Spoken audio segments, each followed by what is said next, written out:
started. Welcome to Quick Talk 101. My name is Kendall Dinniene. I'm a fifth-year Ph.D. candidate in the English department. I've been working with the CTE since last February, and I was recently awarded our department's Student Teaching Award. Yeah, I'm going into this is my fourth year of teaching my own classes for SMU, and I have spent quite a bit of time and energy trying to figure out the best way to deliver content that also is not really taxing on me, which I don't think I'm very good at yet. I still am probably spending too much time at it. But the result has been that I've come up with some pretty good strategies, I think, for class periods. And so I'm just excited to share with you here. So what's going on in your classes, what you've been seeing from the CTE, and how this might benefit.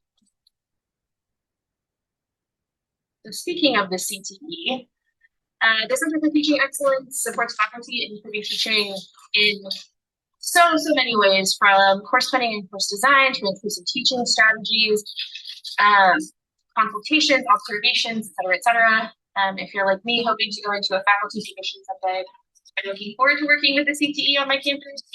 And also, we've been working with the movie school to start doing some of these workshops for graduate student instructors, because I don't think there are a ton of resources in terms of getting us started teaching. The English department does actually do a little bit of training, but I don't think that's the norm. So I'm going to be soliciting some suggestions for future workshop topics from you later on today.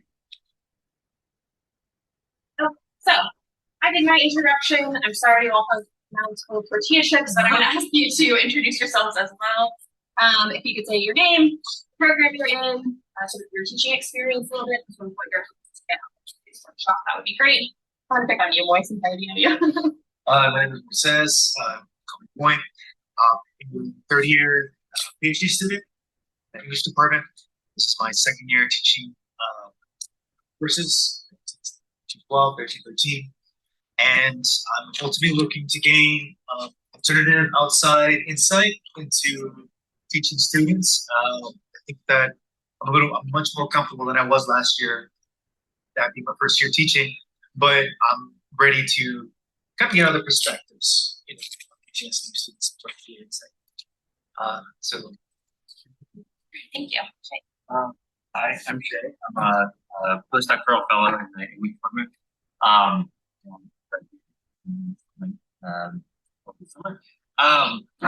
I have taught here at SMU for the last 6 years, and like Moy, I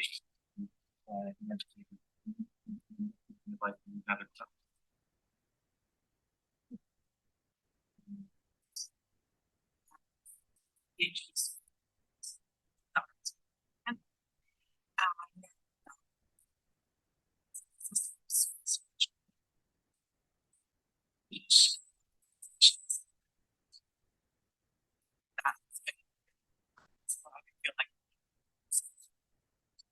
Yeah, I hope you can help. And you? I'm Heather Goddess-Moore. I actually work down at Perkins School of Theology, and I'm a third year DLS student. And I actually run one of our external non-credit programs and educate teachers and instructors on different ways to consider designing their courses, because our courses are very practical in nature, as opposed to being more academic. And so just here to get more ideas and sort of see what how that might translate over into our courses. Cool. Thank you. Okay, so as I said, I'm going to be talking mainly today about how to plan class time. I do typically split up class time when I can between lecture and activities, so I'm going to be focusing pretty heavily on activities today, but I do want to talk a little bit about how I strategize my lectures. We're going to have 3 goals going into planning each class period. My short-term goal is usually just to make sure that students leave the classroom understanding the thing that they read for the day that we met. I do assign a lot of more challenging sort of secondary course materials, but I find that students oftentimes are struggling to understand even pretty straightforward fiction stories. So it's very important to me that in my lectures I'm covering sort of the main events that are happening, the sort of key things that they need to understand to be able to include in kind of discussion. I just want them to know what it's all about right at the end of the class. My long-term goal is that students are going to be able to demonstrate the skills and the knowledge of the on assessments, right? So in addition to making sure they just know what was going on for the reading today, I want to have them actually demonstrating that knowledge, full class discussion and also activities. And so that's where the third piece comes in, which is practice. I want to give students the opportunity to actually practice these skills in the classroom with me, where I can guide them, I can kind of gauge where they might need some additional guidance and support, right? And correcting misapprehensions. So that's what I'm going to do. So for my lecture, in English, they come in having read, and generally in an English course, you're lecturing for the entire class period and you're soliciting throughout the lecture contributions from students. And I do this. Again, I try to incorporate more activities that are not relying on that fully, especially because a lot of students are pretty hard in front of the entire class. And I personally am sort of more into accommodating that versus forcing them always. I want to give them other opportunities to earn participation points. That's where my activities come in. But my lectures are really focused on sort of the big picture ideas, right? What is it that I absolutely need the students to come away from class with, so that not only do they understand what's going on, right, but again, so that they can do well on those assessments sort of on the horizon. I would say I typically split class time, maybe 20 to 30 minutes lecture and soliciting commentary from students, and then the rest of the class I devote to and I know this really varies a lot in terms of just, like, knowing how many slides you need when you first start teaching. Like, that can be really stressful, right? So I typically give myself about 5 minutes per slide.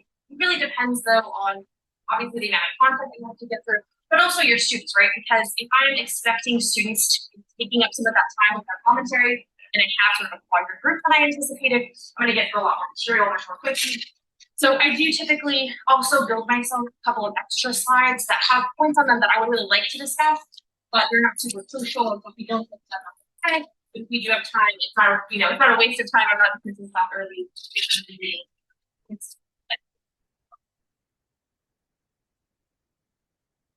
a couple of other things here. So I do lecture off of slides. Don't write lecture notes. I just kind of pre-will it for my slides, like I'm doing today. That tends to work well for me. If you need lecture notes though, I think those could be a great tool as well. I do make my slides available to my students far in advance of class. I usually have my lectures outlined in slides before the beginning of the term, but I always tell students that I'm going to be going through and tweaking as I'm reading alongside them. So they're prepared to sort of take another look or encounter things that they need to do in class together. I do find that a lot of students find it helpful. Like, I will actually go in to edit my slides, and because I use Canva, I can see that students are viewing them, which is great. They like to kind of get an idea of what they're going to be asked to do. And my slides are really quotations that I'm going to ask them to close read or questions that I'm going to ask them to answer. So I don't feel that it sort of prevents them from coming to class, right? They're not getting the information actually that they need, that they're going to get in class, but they do get kind of a heads up. And this can also help them focus when they're doing their reading, so that I make sure that they're paying attention to the things that they need to pay attention to. Okay, I'm on the backup slide already. Cerebral. Anyone can use cerebral. So I'm often find more challenging on the assignment, and I find them using Cerebral. It's an app that you can enable in Canvas. It's an annotation app essentially. So the students have to go in, they have to read the entire thing, and then they have to leave annotations, questions, comments, responding to one another. This is really great too, because Perusal, you can also set to auto grade, and the sort of grading specifications in Perusal, you can change them. You can tweak just about anything to get it that you want it to. So especially if you have larger classes, I usually only teach about 20 students, so I go in and grade manually because I have the time to do that. But for larger classes, you can just let them do that for you. Kind of really, really helpful in terms of like creating a spirit of collaboration among students. Students are very often, I'm surprised, they're much more willing to ask questions on and students also respond to their peers' questions really often, like very brilliantly. It's very fun to see. But Perusal comments also give me some insight into where students are struggling or misunderstanding, right? And so I use Perusal annotations, contribution. I use the shape, how on the material, very sort of centered. So just like really fun. I don't know. when I get onto perusal and I see that I've got like 150 comments waiting for me on a reading, I do feel a little bit like it's Christmas morning. So I'm really nerd. This is what I live for. But it's just great to see what thoughts they're having while they're reading something. Right? That's something that perusal can give access to that I don't know anything else to do. So I encourage it if you're sort of open to the challenge. Also, don't have to just assign readings. You can do podcasts, you can do videos, you can do songs, like all kinds of stuff. And you can upload it to your own computer. So you don't have to necessarily have them for a lot of money, right? You can like assign readings or videos, podcasts, etc. It's free for the students. That's pretty much.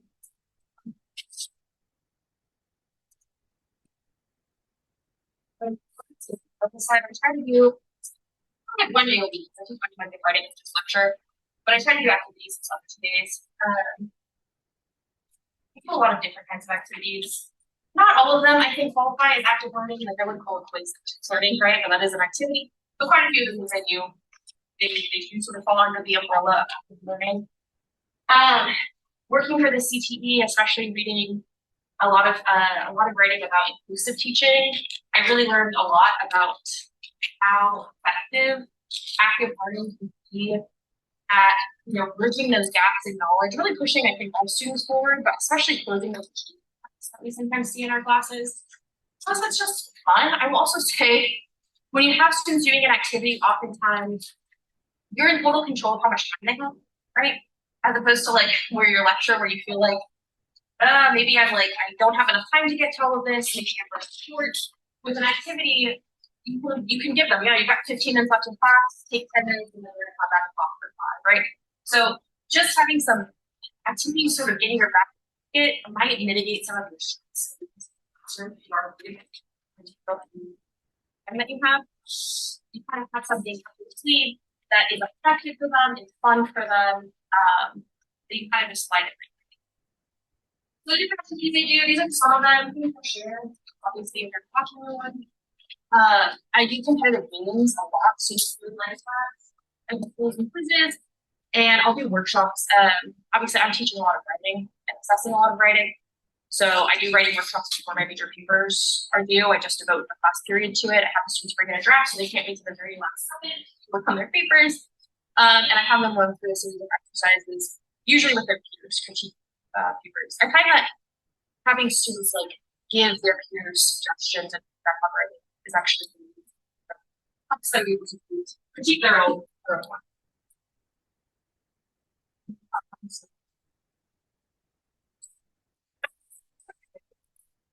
can use it in a bunch of ways. You don't necessarily have to groups. It really depends on how many students you have in the classroom, right? For me, I can actually put students into peers, but if you have like students, that is not going to work, right? Because the sharing part I think is very important in the pair share. So you get students together, have them do a sort of activity, work through set of problems, define a term, all kinds of things. And then you come back as a class and go through each group. Tell me, what did you learn, right? I think it's very important that you actually are able to hit every single group. We'll have it a couple times more another time, and so I really use comments that my lecture for the next day, because you want them to feel like the work that they're putting in to this activity is worth something, right? And they do get excited to talk about what they've learned. It's pretty fun to see. So we're going to do this ourselves. There are very many of you. We're going to pair you two together and you two together.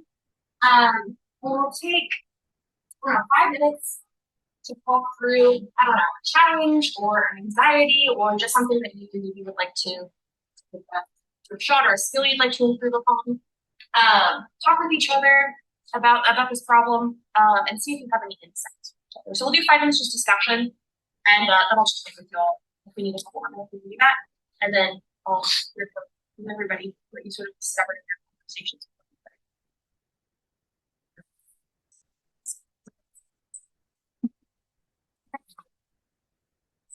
So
Having that moment to be like, okay, like here's why I'm getting here's why they're organizing that.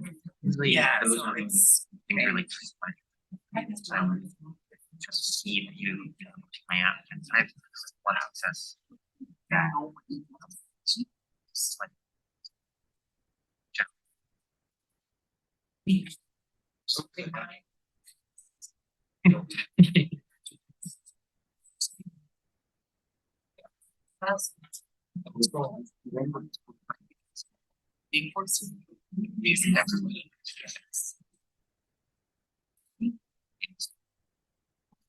Yeah. so at the end of the semester, there is always that color. We don't sleep.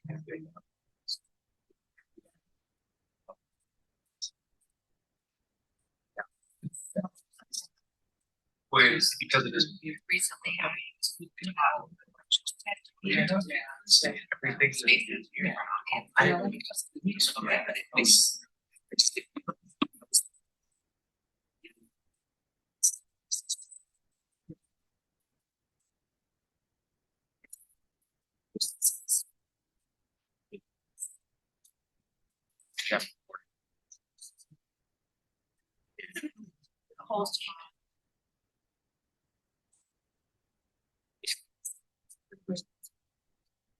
Give them basically what it's what like why and it's like so you just sentences pivot into other sentences and how do you signal that and so playing it where they can sort of physically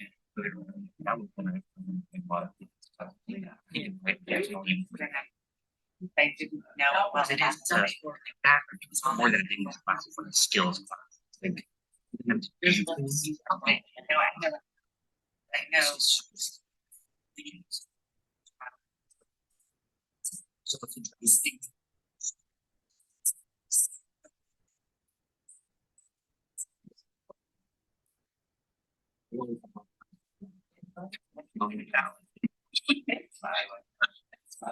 Greater thing.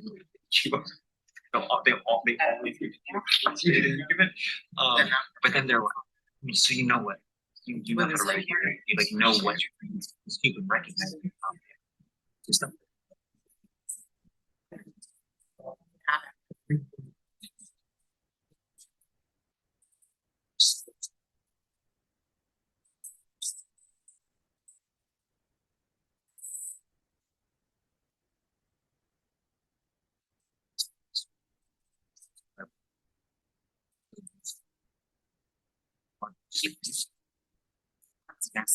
Yeah.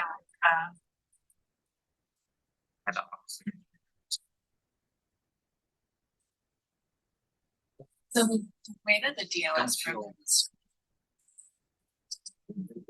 What can you do that's not? I think I would start from there. Just get this is an opportunity to like be creative, and that's sort of that's sort of like doing stuff like And then we have a how you can make writers just fun. just think your genre. You come in And the work that I do.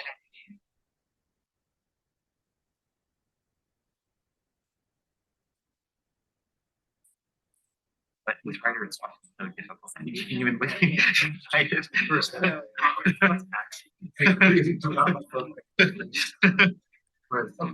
let's say essentially. Still learning from this process. But in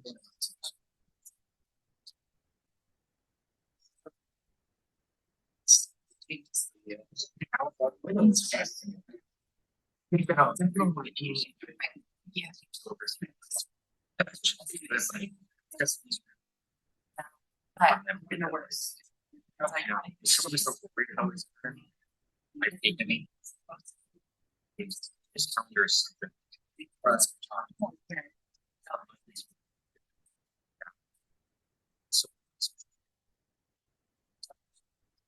Yep. We went. That's it. be free to.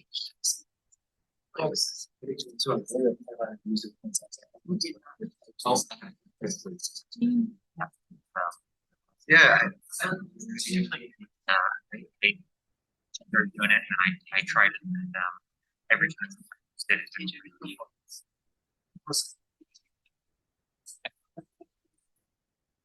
did you know, you were wrong. Maybe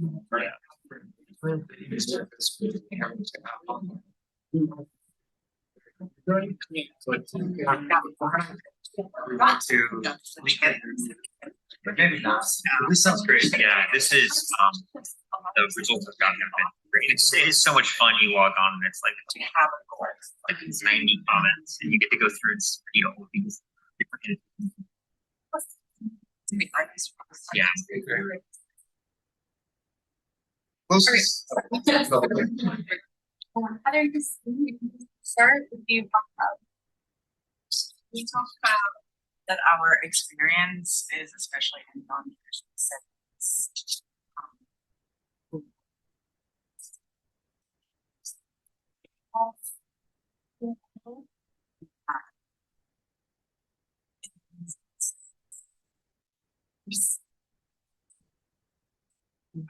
Science. Yeah. But so we discussed that challenge of translating.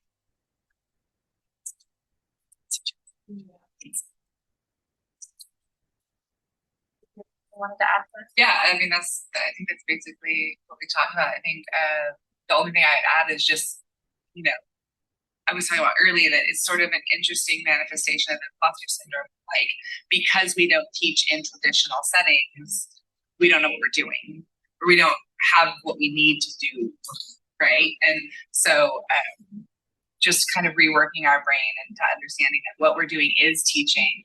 And actually, and maybe in some ways we have an advantage because we aren't held to the four walls of a lecture hall or the typical pedagogical. Yeah. Thank you. All right, I heard a little bit of the conversation. Sherry?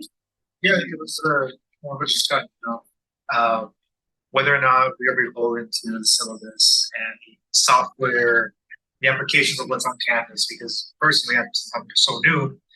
Canvas is kind of a lifeline for me, and whatever is on there, I need to stick to the schedule, the calendar, otherwise chaos. But I think with more experience and Perusal is real new to me, I think that it's going to open up a lot of opportunities for experimentation and creativity. I think that's where I really excel at. So it's having Canvas is a lifeline, and having the Common Course catalog is there to help us out, but I think that we're not really strict to that. That's a question that I had. Yeah, all I would add is that we just basically talked about student engagement and different strategies and ways of getting students who might be a little less than enthusiastic about participating, and how to some of this stuff that's not quite so fun, how to sort of make it engaging and compelling for the students. So we sort of talk about things that I've tried, the success of that, and like that, and then obviously we started talking about Perusal, which Kendall recommended, and what I would also highly recommend. I thank you all for doing that. I appreciate it.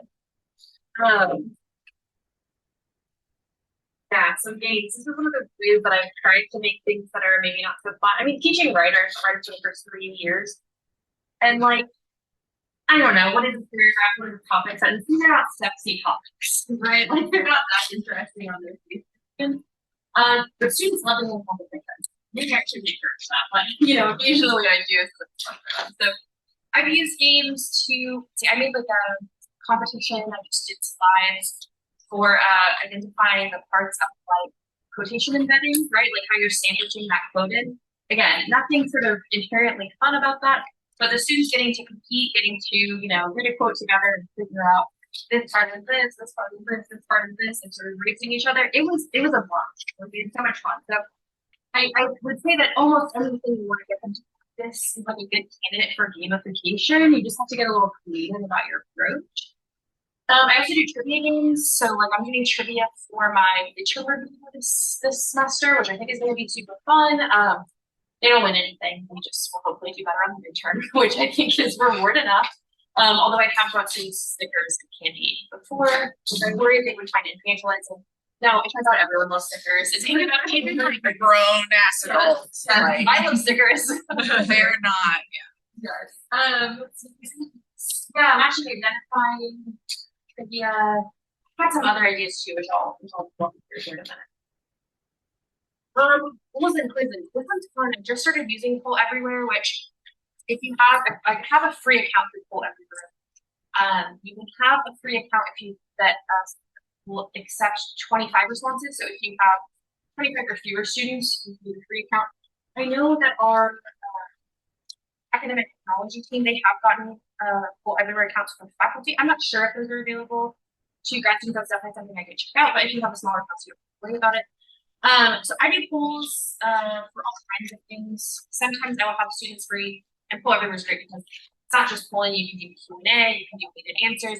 You can also make word clouds, which is what I really like to do. Students love it.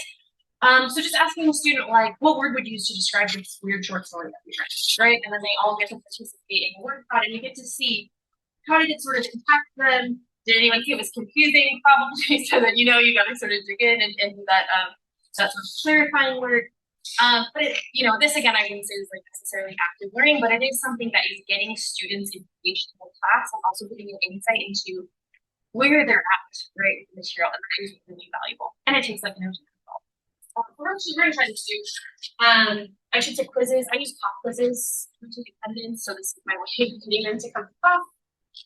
Also, a lot of the activities they do, I think students do points for 3, 5, 10 points, whatever, as part of their participation score.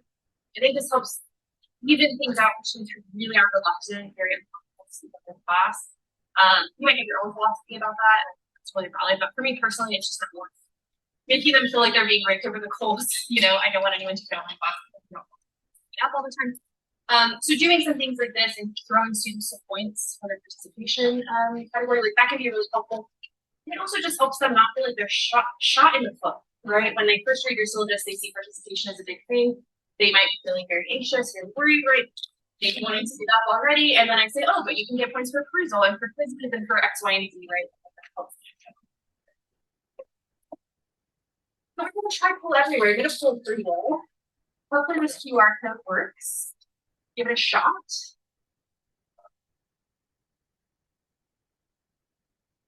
You don't have to put your name, but if you want to, just give your answer for it too.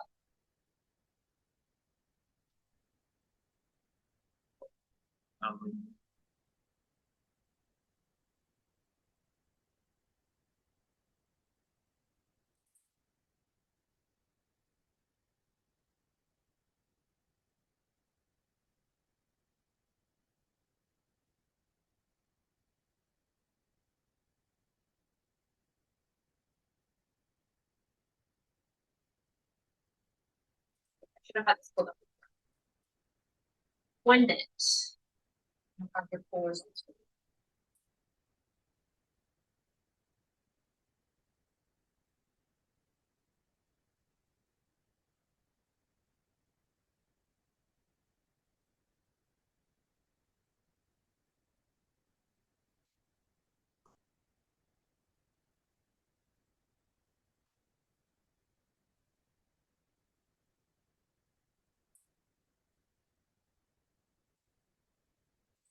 Awesome. Okay,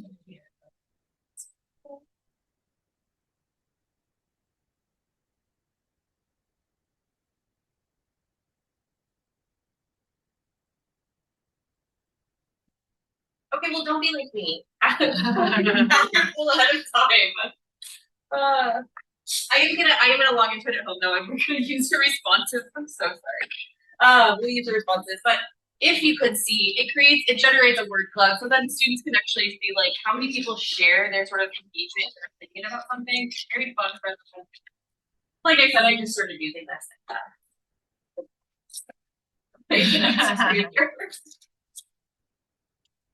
I do have some other activities. So I talked a little bit about workshops already. This is basically like creating a lab in your class, right? Whatever skill it is that they need to hone, make it into a workshop. It's actually kind of great. This is one of many ways that students are actually generating the content of the class themselves, which is nice, right? Gives you a little bit of a break. So basically, you just need to come up with what is it that I want them to practice, how I'm going to have them do this, right? Come up with some clear instructions and set them loose, honestly. They have free time, and they really get that chance to practice those really crucial skills on their own, right? Without you just leading them through it. Although you can see that they come up with sort of guide that can fix whatever needs fixing, right? You have some other activities as well, and these aren't things that only I came up with. Some of them I'm schooling. My questions activity. This is a great activity. Abby and Jared, listen, when you don't want to plan a class for a day, right? When you just don't have time, you don't have time to course correct. I just have students come in. I say everybody needs to write a question on their internet, and then spend the rest of the class answering those questions. They love it. It kind of works as perusal again. It gives me insight into where they're at, and yeah, it's fun and it's collaborative, and it can save you. It can save you when you just need a day of not making slides, right? Which is great. Free writes. I use free writes a lot, especially in advance of papers. I'll have students. I'll like give them an assignment sheet, and then I'll have them think about it for 5 minutes. What sort of approach they might take, and then they just rewrite sort of right. This could be my thesis. This is the kind of evidence I would be looking for, but I don't just use free writes for that. Like sometimes I have them free write to learn definitions. Actually, I have an example of that, so I'll probably show you here in a second. I also do peer review. You can do instructor-led workshops, and I do say really sometimes, but I think students get a lot out of reviewing each other's work.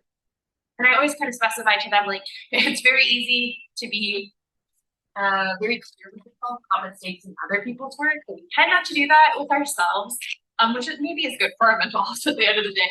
But it is good, it's good practice, something that you can kind of switch on and try to look at your piece with fresh eyes. I think peer review helps them sort of train them to be able to do that for themselves. But also I think generating and accepting peer feedback is a skill that is really useful for everybody. And so the more practice they can have, you have to be ready sometimes to pull things off. Some students will really not respond well to peer feedback, but overall I think they do a great job with the guidance. And then my last one is great, which I think it's supposed from Trey. I would bring in an example assignment, split students into groups, give them my rubric, and I will say, duke it out, sign this grade, and be able to explain why. Very often students will have, in the groups, they'll have sort of different grades, and so they really have to have the discussion. The group has to agree to the grade, and they have to be able to tell me why they did what they did. Students grade brutally, right? I always tell them, wow, I would have given this probably a little grade higher. You guys are vicious, but good for you. Now you've shown me that you understand what I'm looking for, and when things are not doing what I'm looking for, so no excuses, right? It's very fun for them. I think it's really jumping. And you have some other examples and worksheets and all kinds of things. And I have a box folder. If you want access to that, if you want to go to access to view and download. And since we have a little bit of time, I'm actually going to just pull that up. This side. I'm going to show you what's next. So I've got the slides for today. I also have my Ph.D. theme that I'm using for my midterm review this semester, so you can kind of take a look at what that looks like, what kinds of questions you might think about doing. You know, on my exams, I do true or false, multiple choice for ethics, so not covering every type of question in the trivia, but it does allow me to sort of create questions that are going to be familiar but not identical on the exam, and it gives them a chance to sort of compete against each other, yell at each other, get some of their stress out, and get another bracket that they're on the exam. I also have an example paper workshop. I have an example computer workshop. For example, lecture with my activities already built in. So this is when we were doing close reading. And so we close read a poem together, and then we close read an ad for fat-free potato chips from 1998, which I just think is amazing, and it's so fun to close read. And I can tell students, maybe you don't care about posters at home, you should, but maybe you don't. But would you like to know what ads are actually saying to you and trying to get you to feel and think and how they're doing that? Great. Those are doing perfect for that, so that's good. So I have a couple activities that are in here.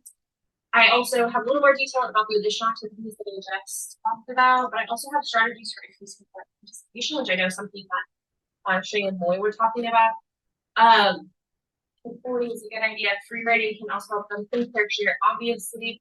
Also like movement. Sometimes I will ask a question, I'll put different answers on different walls of the classroom and just ask the students to stand for the one that most aligns with their opinion. They like getting up in the classroom. They think it's kind of silly. I would usually do it with them so that we can always learn together and do it together. I also give students options to prepare in advance at times, right? So Perusal helps them do this. They're already having to come up with things to say about the document, so then they get to pass. If they want to just tell me the same thing that they said in the Perusal comment, I'm actually okay with that. That's a great point in instruction.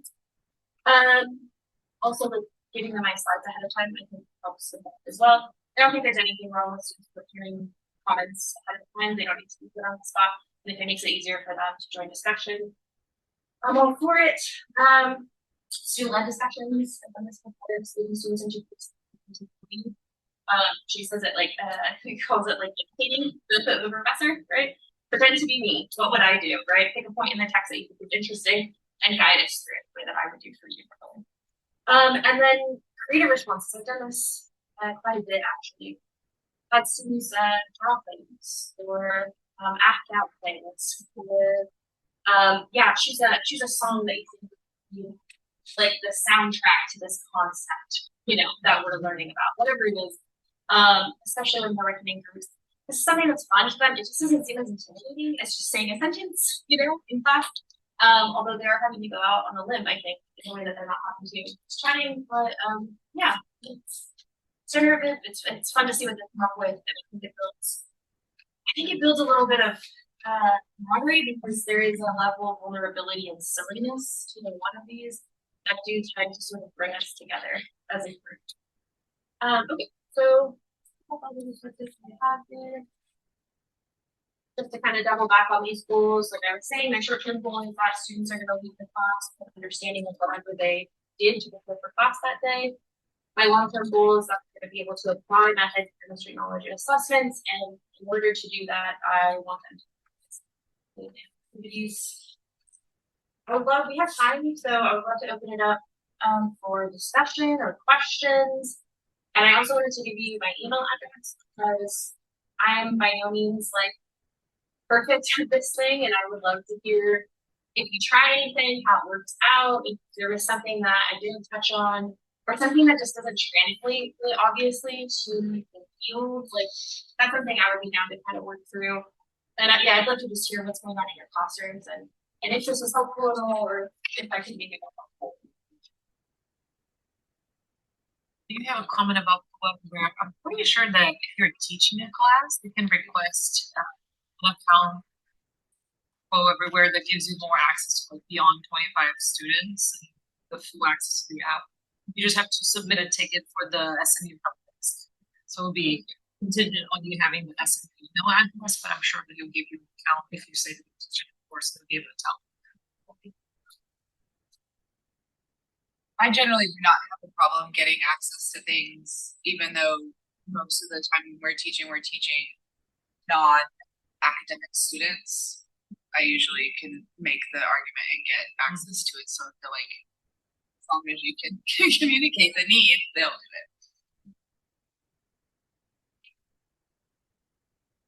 it. Question. Could you kind of go into not too much depth, but what is that balance? How do you strike your balance between organizing on yourself for like Canva presentations, Canvas, grading, and being available for students? Personally, for me, once I spent 40 minutes on one essay. Yeah. And then I've also emailed students way into the night because they were having issues with an essay. So how do you navigate being available and also trying to be as efficient as possible without going insane? Yeah, that's the challenging part. And honestly, the way I teaching, and I enjoy pieces together more than I enjoy like writing my dissertation, although I'm enjoying writing my dissertation, but I just but for me personally, like I came up with a rubric for my papers that hasn't helpful. I think the writing rubrics. But you know, I do think we all do have sort of our preferences, particularly in writer. Like, what are the things that we really want to see? So I would give yourself the authority to like when I read a paper, I'm reading the intro, I'm reading it really closely, I'm checking out topic sentences and quote embedding its and that's pretty much it, right? Because I've already seen it, right? I've already seen it in the thesis workshop, in the paragraph workshop, and their code embedding workshop, and their citation, right? Like you're building in all of the scaffolding. You already kind of know what's there in the paper, right? But say don't pressure yourself to read every single word because you probably already know what a lot of those words are. But also like, you know, make the rubric work for you.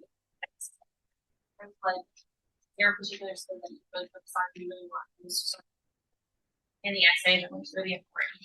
That's the grade that you think it deserves the grade. And also share the rubric ahead of time. You're gonna build the rubric. Don't just use the rubric to grade the paper.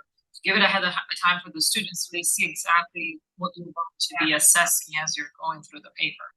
So that, you know, could be more likely for them to meet those standards.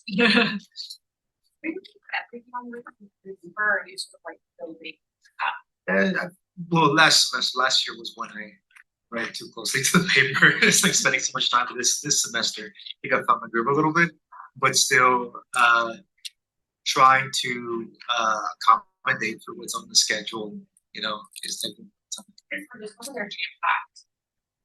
I don't know. I also like I told students when you so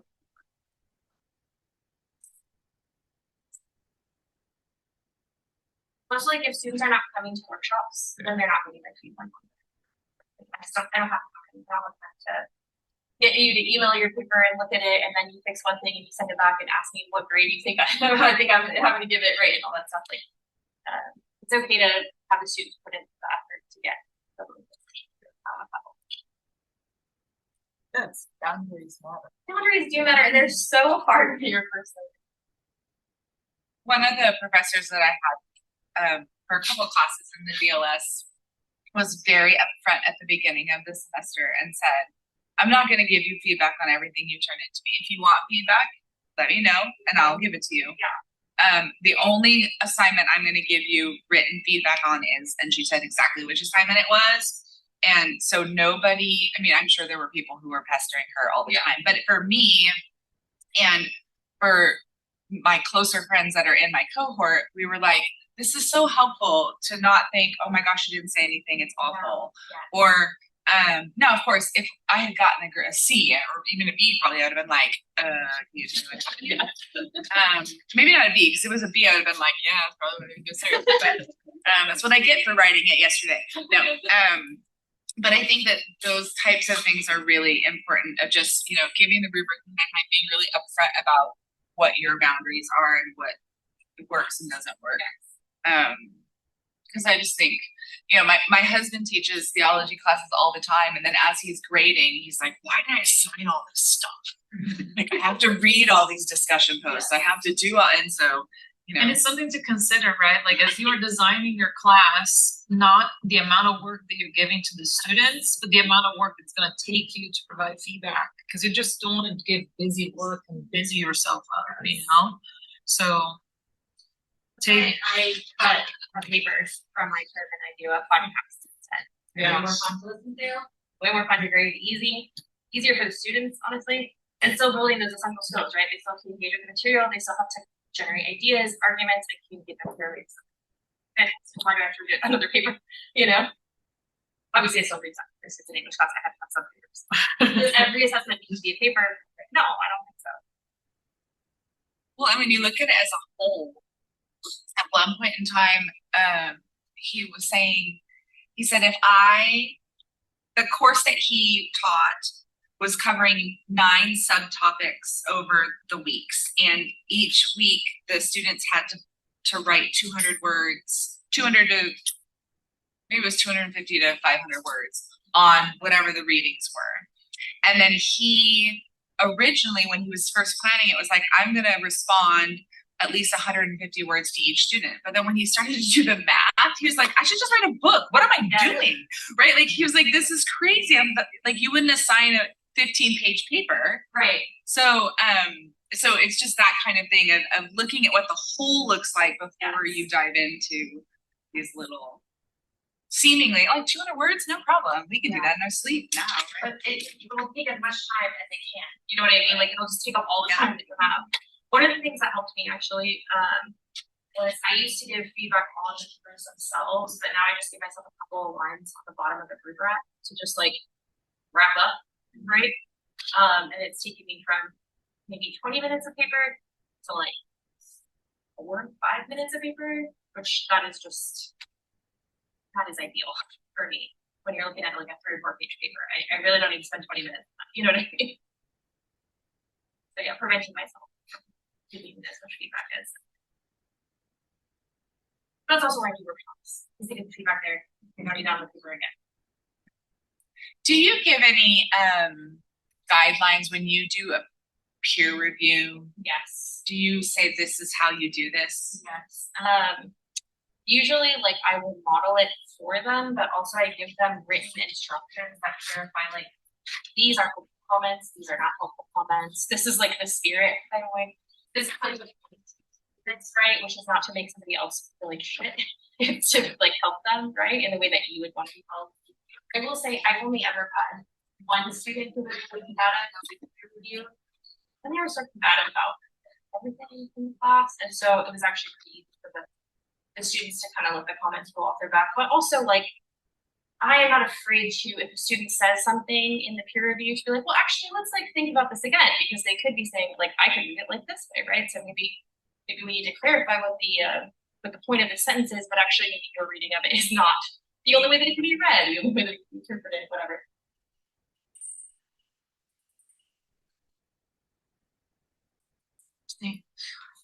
It was too hot. Yeah, I do think like having clear directions and expectations for absolutely everything does head off a lot of issues in the classroom, but they don't always happen. When you have them grade, what do you do with that? Do you incorporate that into your actual grading, or is it just an exercise so they can see? Yeah, so I give them like an example paper, not like I don't It's have not them an read each actual. other's Oh, papers. okay. And so basically like I want to hear how they're interpreting their rubric categories, right? And then I can kind of intervene if I think they're not really interpreting this correctly. Typically they get it though, they just don't get it when it comes to their own paper. Exactly. Right, but to say, well, you knew what a topic sentence was if you were looking at the example, Elizabeth Bennett's paper, right? Like you should be able to sort of figure out what this topic sentence is here. So what is the disconnect and how can I help you sort of work through that? But